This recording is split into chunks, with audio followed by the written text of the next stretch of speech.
everyone, I'm Melanie. Welcome back to my channel. It's nighttime here and I lit some candles for the mood because today I'm doing episode 2 of Novel Sounds.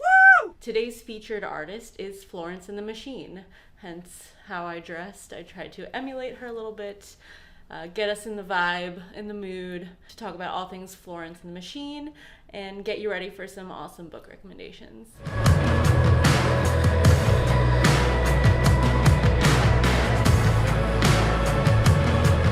So I've been a fan of Florence and the Machine since I saw a dance on So You Think You Can Dance season 7 in 2010 of a contemporary duet to the song of Cosmic Love. I had never heard of Florence and the Machine before at that point, and she wasn't even really that well known. I feel like that specific show kickstarted her career. I could be completely wrong, but that's how I feel, because as soon as I heard that song, I went to my friends and showed them it, and I was obsessed with it for so long, and her whole Lungs album was just my life at that moment. And surprisingly, I used to get a lot of music recommendations from So You Think You Can Dance, so I mean, it worked out in my favor most of the time. But I have seen her in concert twice, once at Coachella, and then one time at the Hollywood Bowl in LA. Both times were magical. She is a goddess and she can sing her little heart out. Yeah, I think I cried at the second time I saw her because she played one of my favorite songs. So yeah, I'm a big fan. I've listened to every single album. I love every single album she's had. I'm excited for her to finally come out with another one soon, hopefully. So I'm very excited to recommend books based off of her music. To me, Florence and the Machine's vibe is very dark, robust, cinematic, romantic, ethereal, also very narrative. She loves storytelling in her songs, and you'll see that in some of my choices later. She's also a very big reader herself. She really promotes reading and literature. There's even a Florence and the Machine book club for fans where she recommends books regularly, and anyone who wants to read along with her is available to them. I'll link that down below because it's funny right now. I think their choice right now is Piranesi by Susanna Clark, so right up my alley. And I just found out about this by researching her recently, so that's fun. I'm excited about that. They do mainly focus on the literary fiction genre though, so there's not really too much outside of that. Piranesi kind of falls into the magical realism aspect, I would say. Like, it's light fantasy, I call it. I'll tag the link to their Instagram page below so you can check them out as well. They read some interesting stuff. So this time around, I won't really be recommending books based on what I think she would listen to. I'm going to be recommending books based off what I think her music emulates and the vibes that fit some songs. So I will be giving you specific Florence and the Machine songs that I think tie very well to each recommendation, and I'll link all of those songs below. And if you haven't heard of Florence and the Machine, are you living under a rock? But also, if you really truly haven't and want to check out their music, you can do so now and come back later, or as you go. Feel free to click on the songs below after each recommendation. I tried to include songs from all albums, but I think I missed a couple. One from Lungs and I think Dance Fever maybe. It was a bit hard to fit some of those songs to my selections already, so sorry about that, but those are both great albums still, so I recommend them highly. But funnily enough, after looking through the Florence and the Machine book club, which is called Between Two Books, she has a song called Between Two Lungs, so that's how that came about. They did actually read my first selection, and I didn't know this prior to selecting my books. I selected my books first before finding this out, so that was a nice surprise, so I feel like I'm right on the nose a little bit. And my first selection is Our Wives Under the Sea by Julia Armfield. This book is about a woman named Leah who goes on a undersea expedition and their submarine ends up stop working and they sink to the sea floor. So we have a POV from her perspective throughout that time. And then we go to her wife Miri as the second POV, who is dealing with her in the aftermath of what that experience did to Leah. So it's a lot of kind of grieving people while they're still alive or here, but they're just very different. And a lot about love and how that changes, and just, it's a bit of a magical realism book as well, which I loved. And so I chose this book because, one, the sea and mermaids and like that vibe, I feel like very much gives off Florence and the Machine, especially the two songs I picked to go with this book, and that is Mermaids and What the Water Gave Me. Mermaids you'll understand more if you actually read this book. I'm not trying to spoil anything at all, but you'll get the vibe, and especially if you listen to the song. But What the Water Gave Me is very slow and kind of sentimental, emotional, but still cinematic in a way, and I think that's kind of how this story was told. So those are my two choices for this one. The next book I want to recommend is I Who Have Never Known Men by Jacqueline Harpman. This is translated from French. She is a Belgian author. This book is about 40 women. We follow the youngest of that group, which is the youngest by far. Most women are in their like 30s, 40s, or even older. So they're stuck in a cage in an underground bunker, only surrounded by male guards. They have no idea why they're there or who put them there. And then one day an alarm goes off and everyone disappears, but the gate is left open, so they go out into the world to see what's going on and figure out why they're there. It's a very bleak and kind of depressing book at sometimes, but it's so beautifully written, and it makes you think so much about like your existence and relationships you build with people. And so I chose this book because I feel like it gives off a lot of hope, but there's still also a lot of uncertainty. So one of Florence and the Machine's song is St. Jude, and St. Jude is the patron saint of hope and lost causes, and I feel like that like hit the nail on the head for me, that song with this. And I picked the books before I picked the songs, so I kind of had to match, but luckily that one worked out so well. So I feel like Florence and the Machine really dives deep into like the resilience of women and how great and beautiful women are, and so that's what this book emulates to me. So yes, St. Jude is my pick for this book. Next we have Tress of the Emerald Sea by Brandon Sanderson. This was actually the first ever Brandon Sanderson book I read, and I think it was a great choice for me, because if I had started with Mistborn, I don't know if I would have continued. I'm not saying I didn't like Mistborn, but I think this was just definitely right up my alley for the type of book to read from him first. So this book follows a young girl who is kind of stuck on this boring island. She collects cups. She's a little quirky. And then she befriends this boy. I believe he's the Duke's son.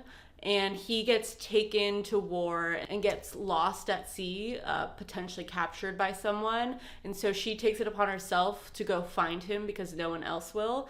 So she's never left this town. She doesn't know anything about the world really. So she goes out sailing to find the person she loves. And it's a very fun journey. It's very a la The Princess Bride, but like the opposite way around. If you like sea adventure, the world he built is very interesting in this. How the sea works is very unique, and I really, really enjoyed that aspect of it. So I picked this book because sea and the ocean and adventure is very much part of Florence and the Machine's music to me. She has a lot of songs around the ocean and sea. I didn't pick any of those for this book specifically, but you'll see a few coming up. What are you doing, honey? Ow! So the songs I picked for this one were Queen of Peace, which is one of my all-time favorite Florence and the Machine songs. The lyrics to the opening of this song just fit so well with the opening of this book and the premise of this book. So to me, that hit the nail on the head. I also picked another song, Heartlines, because she is following her heart to find the man she loves. So that song is about following your heart lines. So I thought both of those are very fitting for this pick. The next book I want to recommend is a short novella that's part of a kind of novella series, and that is The Empress of Salt and Fortune by Nghi. I was very surprised by this little book. It is very beautifully told, and it's a lot about storytelling. Like I said, Florence and the Machine, her music is very much about telling stories through the lyrics, and just the atmosphere she builds with her music. The series is called Singing Hills. It follows a person named Nghi, whose job is to capture stories. And so Nghi comes across this old building where an old empress used to live. And in that building, she comes across the old handmaiden for that empress. And so that that handmaiden named Rabbit gives the story of the Empress of Salt and Fortune to Nghi to write down. And it's a very interesting story. It's short, so I don't want to give too much away, but very heartbreaking as well. But it's kind of a story within a story. And with that, I picked Patricia by Florence and the Machine, because Patricia is, she said so herself, it's kind of like two completely different songs in one. And I love that about it. It's so fun, but then it gets dark and angry and then fun again. So I thought that was an interesting choice for this one as well. So yeah. The next couple books go down more of a darker path. This one is A Dowry of Blood by S.T. Gibson. So this book is a kind of Dracula adjacent retelling. It's about Dracula's wife, or he's not specifically named as Dracula, but we kind of assume that's who the writer was going for.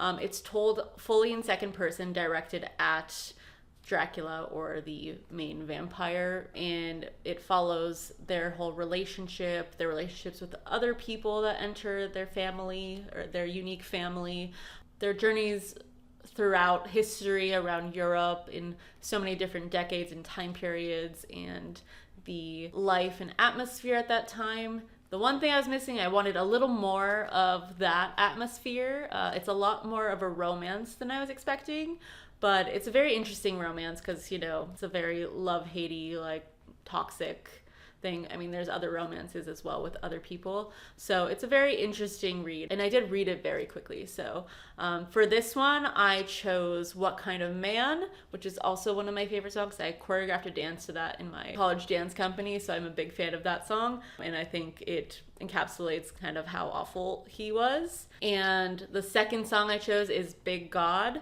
That is also because he is kind of like a god figure to people in that world. So I thought that was an interesting commentary on this as well. So those are my picks for this one. My next pick is A Study in Drowning by Ava Reid. This one is very gothic and dark. It is YA, but it doesn't feel as YA as I was expecting it to. We follow an architecture student named Effie who really wants to be a literature student, but only men are allowed to be literature students. She has gone through a little bit of trauma earlier on, and that she's working through at the moment, but she decides to sign up to redesign and rebuild her favorite author's house. So she goes to this faraway city on this top of a mountain to a like dilapidated manor that's falling into the sea basically. It's constantly raining, it's stormy. Very good vibes for the fall. Kind of dark academia in like some way, but definitely more gothic, I would say, than dark academia. I love Ava Reid's writing, so that's always a hit for me. And the song I picked for this one, you probably won't be surprised, but it's Various Storms and Saints. That song, I feel like, gives off the exact vibe that this book has. It's very eerie and dark and slow, and so I think it fits this book very well. And last but not least, we have The Wager by David Grann. This is a nonfiction book written about a British ship that was sent off to fight the Spanish Armada and find the gold on a ship that was being protected. And so they traveled around the tip of Chile in South America, which was a very difficult path, and they ended up shipwrecked, and it's the story recounted from writings and logs from all the people that were associated with that. So there's actually a lot of information, more than I was expecting, that he was able to find on this. And it's a very interesting read. It doesn't read like a nonfiction. It reads more like a story, which is why I could get behind it more, because I didn't really want it to read like a history book or like, you know, a little choppy. So I really enjoyed this one, and like even just the cover gives off Florence and the Machine vibes for me.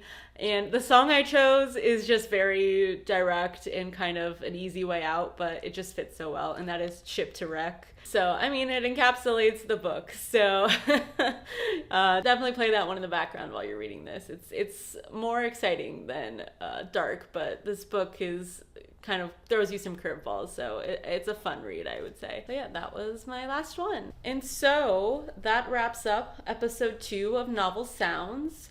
I hope you guys love Florence and the Machine as much as I do, or you've recently discovered her music is for you. Let me know if there's anyone else you want me to tackle in the future. I'm always open to suggestions. I hope you guys pick up some of these books, and thank you for watching. Have a great day. Bye.